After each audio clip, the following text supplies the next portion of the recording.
this is what I deal with.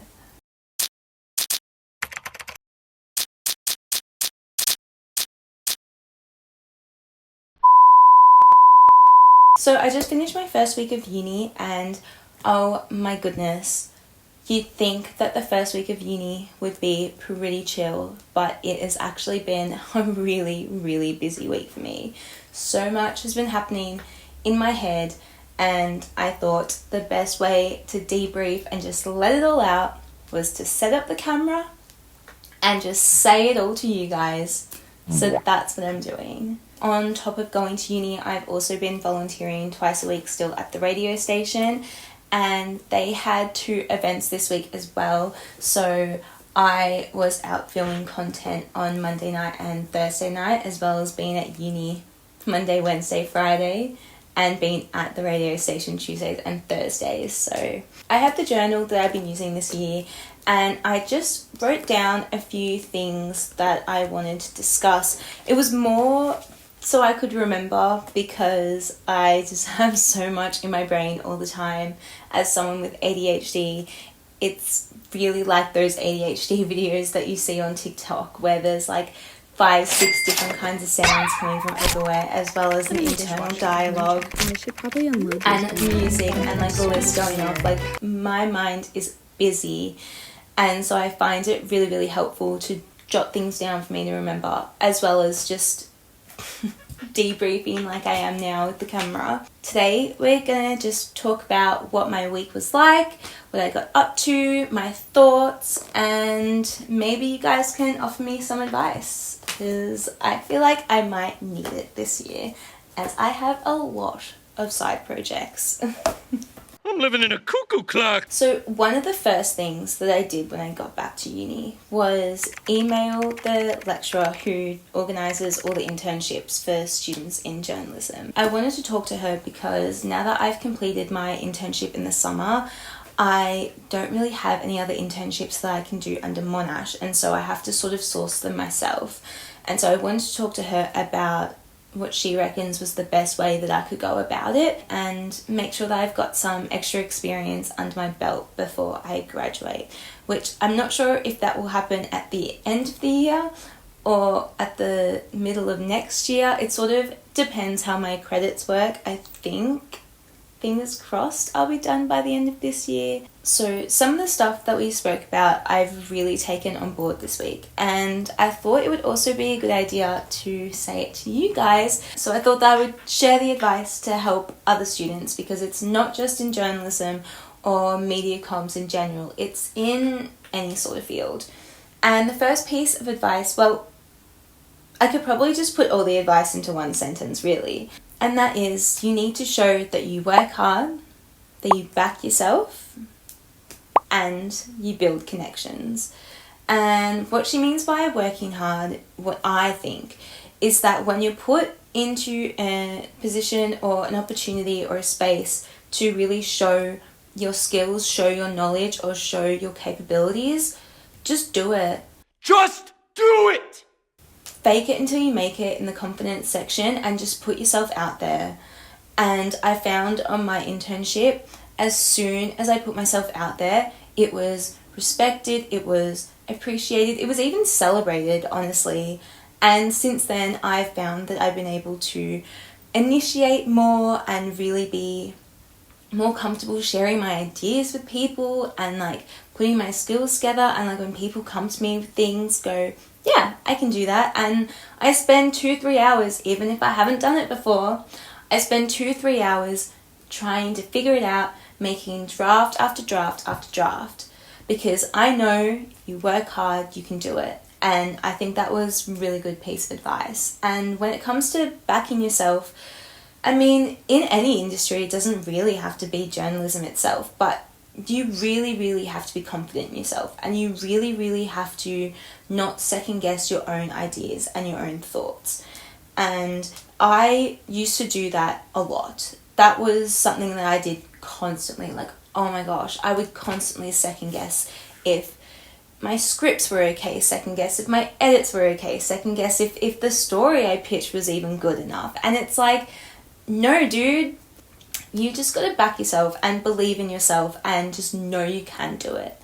Like, my confidence has absolutely skyrocketed since I started volunteering at the radio station, and that's because I've slowly worked myself into situations I'm uncomfortable with to see if it works in my favor, and at the moment it all seems to be going that way, which is pretty good. And no one hates you for putting your ideas out there. No one hates you for speaking your mind and having your opinions thrown. No one hates you when you go, I haven't done this before, but I'm going to give it a solid crack. Like, if anything, it's the complete opposite. People love that when people take initiative. People love when you can show them what you can do, even if you haven't done it before. I just think that's really, really important advice, and I honestly think you all should hear it, because we're going to start backing ourselves,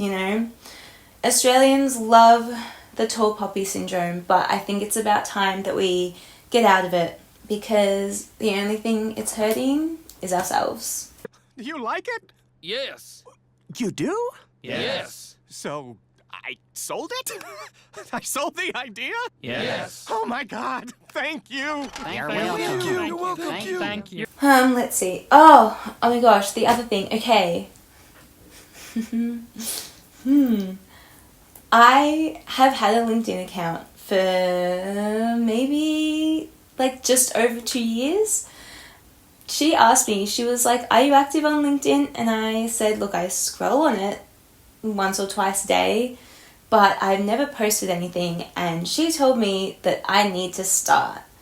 She said, "Get out of that weird position that you're in and start pushing yourself on LinkedIn." Because employers go to LinkedIn to just check you out and see what you do. And the point of LinkedIn is to boast about your achievements and boast about what you're doing in an industry setting or a university setting. On that, I have decided to be more active on LinkedIn, and I did my first post. So because of that, I have decided that I do need to start. Oh yeah, because that's the thing. Sorry, before I get into that thing, boasting about myself online, I hate doing that. I hate, I will tell you in person, the things that I'm doing and the things that are exciting and things that I'm proud of and things about me. But when it comes to social media, I don't like being this is what I'm doing, this is what I'm up to, because I feel like it's so performative, and not real. But I needed to get out of that. I needed to get out of that headspace and go, no dude, when you do something, you should post it on LinkedIn, and you should boast, and you should be proud, because that's what people want to see on LinkedIn. So yesterday I made my first post, and it really wasn't on anything to do with what I'm doing at uni. It was actually about this YouTube channel, and I thought, hey, 2 birds with 1 stone. I can make my first post on LinkedIn and start being more active on my profile, and I can also selfishly plug my YouTube. And you know what? After I did it, I was like, hey, that wasn't so bad. I could do that again. So I'm gonna try and be on top of it anytime I'm doing something co-curricular for Monash or something fun for the radio station. I am gonna make sure I get either footage or photos, and I'm gonna post it, because I should boast. Wow, look at her go! She did tell me about a couple of internships that she thought that I would be really good at, and that I should apply for. And they were paid internships oh my gosh. They were paid internships as well, which is amazing, but they all required full-time, and I cannot do full-time. So I've been trying to look at other avenues of doing internships, but at the same time, I'm sort of thinking, I don't know if I need another internship. I am shocked and appalled. Yeah, so that's something that I have to think about. I don't know if I'll do another internship. I would love to. I would love to get the chance to work in a TV network newsroom. I think that would be really, really fun and exciting and very much along the lines of what I want to do for my career. Well, that's going to do it for all of us here at Channel 4 News. You stay classy, San Diego. I'm Ron Burgundy. Damn it! Who typed a question mark on the teleprompter? On Wednesday, I had 2 classes, and these 2 classes were my journalism units, which I love, and my 2 tutors are lecturers that I know very well. So I'm so excited to be in their class, and I'm so excited to learn more from them. I think they're both just incredible people and definitely journalists that I look up to. This is what I missed. Can I just say, this is what I didn't do in my first degree. I didn't really form a relationship with my tutors or my lecturers. If I'm being honest with you, I was very, very intimidated. I was very intimidated by these people. And it's not because they were intimidating people. I was just such a shy, quiet, anxious girl that I didn't know how to approach them. I didn't know how to talk to them. I treated them like a principal at a school, and I'd just be like, oh my god, you have so much authority over me, like I don't know how to have a conversation with you. Like this time round in my journalism course, I was like, no, I'm gonna actually try and have a relationship with them. If you need something, it's easier to approach them. Like I remember in my first degree, I had so many questions on certain assignments and I had no idea how to do certain things, but I just ended up trying to find my way because I felt so scared to email them or to talk to them after class and ask them these questions, because I thought they were silly questions and I thought that they would look at me and be like, girl, you should already know the answer, like why are you coming to me? But they're not like that, and I'm annoyed that it took me until the age of 25 to realise that tutors and lecturers are there to help, and they're friendly and they're nice and they want to have a relationship with their students. Even one of my tutors this week was saying that like it's important to have these relationships, because at the end of the day, who's going to write your recommendation letters? In one of my classes this week, we spoke about compassion fatigue, and the way we spoke about it, it was more about the audience and their compassion fatigue and how we get bombarded by so much news of conflict, natural disasters, just so much just bad stuff in the world that we end up wanting to not isolate ourselves from the news. Like we still want to be informed, but we just take a step back. They use the examples of nurses and how they handle compassion, like they deal with compassion fatigue all the time at their job because of the nature of their work.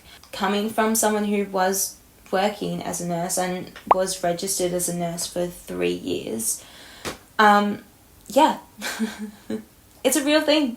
You know, I've been through it as a nurse. I don't really want to go through it again as a journalist, but at the end of the day, like that's just the nature of my job.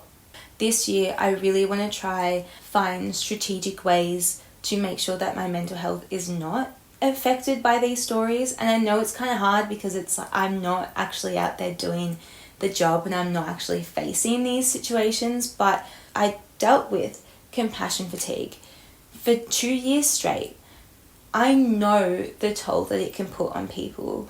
The reason why the compassion fatigue really, really affected me during my nursing degree was because of the fact that I took my work home with me. I shouldn't say we, because I'm not in the industry anymore, but nurses are told all the time, like, imagine yourself when you walk out the ward with your bag on and you're heading home.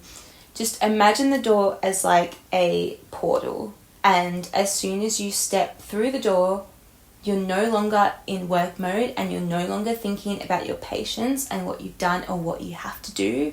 And you're just thinking about yourself and your way home. And I could never do that. It costed me my career, if I'm being honest. It did. It costed me my career. I have so much love and passion for journalism that I don't want to fall into that place where I'm like, okay, well, I don't think I can do this anymore, because what am I going to do? And don't say this. This is a hobby. So the next thing I want to talk about, one of my units is on crime reporting, and I kind of like it, and I think I might be interested in doing that sort of crime reporting, court reporting stuff. When we were in class, we were doing an activity, and it required us to really put our critical thinking hats on and think about questions we're going to say, think about what we're going to investigate, think about who we're going to interview. And like doing that was so much fun. All of the points that I sort of brought up were discussed by other people and were like agreed upon with my tutor. And so I sort of thought, okay, maybe I have a knack for this. Court reporting, well, a lot of women do court reporting, so it's very likely that once I step into a TV network, they may be like, hey, we want you to do a court story, and I'll do it.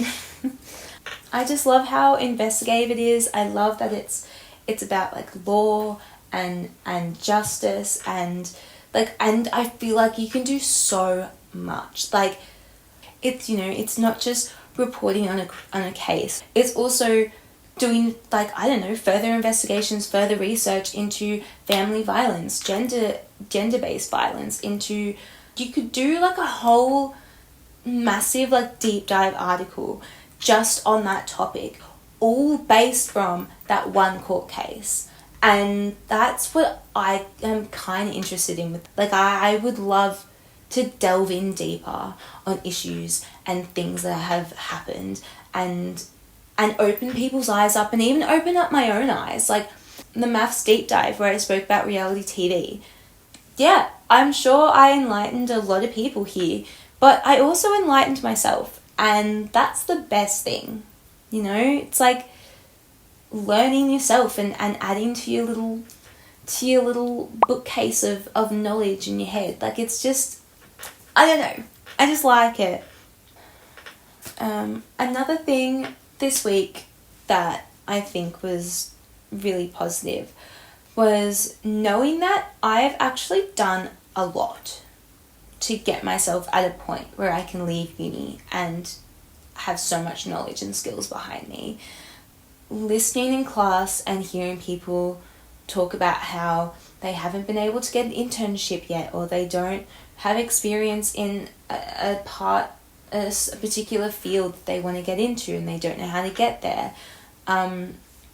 It made me realize that, and this also goes back to me thinking about not needing a second internship, is that maybe I don't need to worry about my skills and my knowledge and my confidence, and because I've been able to do so much at uni.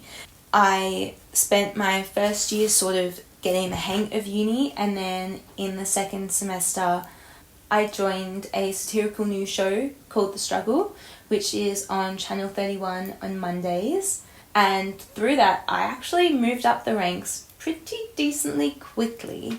And before I left, I was actually line producer of the show and had a chance to do heaps of producing, heaps of editing, heaps of directing, heaps of like collaborative pitching, heaps of like script work. Like, it was great. I also worked on the federal election coverage as well that our university did, which also aired on Channel 31. And now I am editor of Mojo in their video and broadcast section. So I feel like I've done a lot to like get my experience up. I've just been so busy, and I feel like I'm tackling so many different projects. Like, I've got uni, I've got my volunteering, I've got this, and then I've got other stuff, you know, happening at the same time.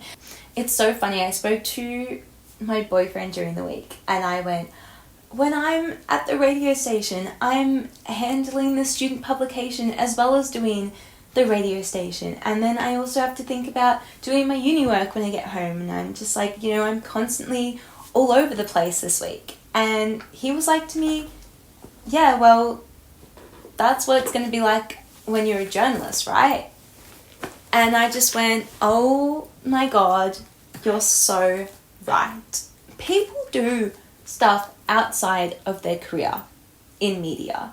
And I think this year is a good year for me to practice tackling multiple projects at once and not getting too overwhelmed, because I can get overwhelmed very, very easily.